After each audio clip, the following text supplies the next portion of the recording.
महदेवा गाउँपालिका वडा नम्बर 1 चिम्टी टोलमा यो राहत वितरण गर्ने भन्दा पनि राहत लिनेहरूको अव्यवस्थित भिड हामी देखाइरहेका छौँ। यहाँ आगलागी भएको थियो।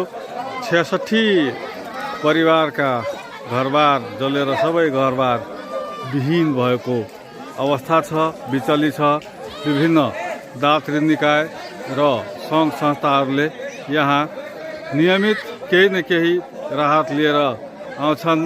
अहिले नेपाली काङ्ग्रेसका पार्टी सभापति रामदेव शाह, सचिव सनत मण्डल, उपसभापति सहितका पदाधिकारीहरू यहाँ आएर खानेपानीको व्यवस्थापन गर्नलाई छथान ट्युबवेल चाहिँ जडानसहित सबै सामानहरू वडा अध्यक्षलाई जिम्मा लगाउनु भएको छ र यहाँको दृश्य हेर्दाखेरि खास गरी यो ठाउँमा मान्छेहरूलाई राहतको सामग्री धेरै भयो। अब चाहिँ ठोस कमसेकम घरको निर्माण हुनुपर्छ भने महदेवा गाउँपालिका वार्ड नम्बर 1 स्थित चिम्टी टोलमा छौँ, जहाँ आगलागीबाट ठुलै क्षति भएको छ र अहिले यसै 1 नम्बर वडाका वडा अध्यक्ष जयसर किशोर दासजीसँग हामी कुरा गरेका छौँ।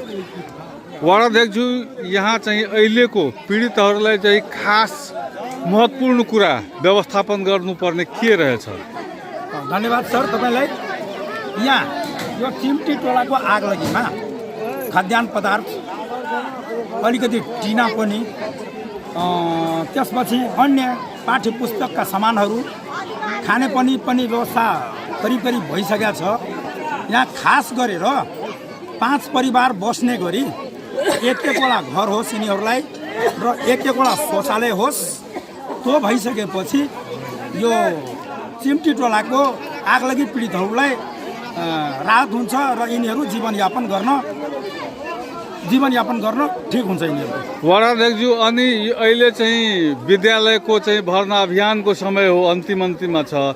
अब यो आगलागीबाट पीडित भएका परिवारका बालबालिकाहरूलाई शिक्षा दीक्षाको व्यवस्थापन यहाँहरूले के गर्नुभएको छ? शिक्षा दीक्षाको व्यवस्थापनमा यो मैत्री कक्ष 5वटा निर्माण भइसकेको छ। बच्चाहरूलाई पढ्ने व्यवस्था उसमै मिलाएको छु। बच्चाहरूको जन्म दर्ता लगायतका कागजातहरू जम्मै जलेर नष्ट भइसकेको छ। हाम्रो यो वाडामा रहेको स्कुलहरूको हरूसँग हामी कुरो गरेका छौँ। अब एडमिसन गर्नको लागि जनदर्ता अनलाइन चाहिन्छ, अनलाइन पछि गराइदिन्छु भनेर सम्झौता गरिदिइसकेको छु।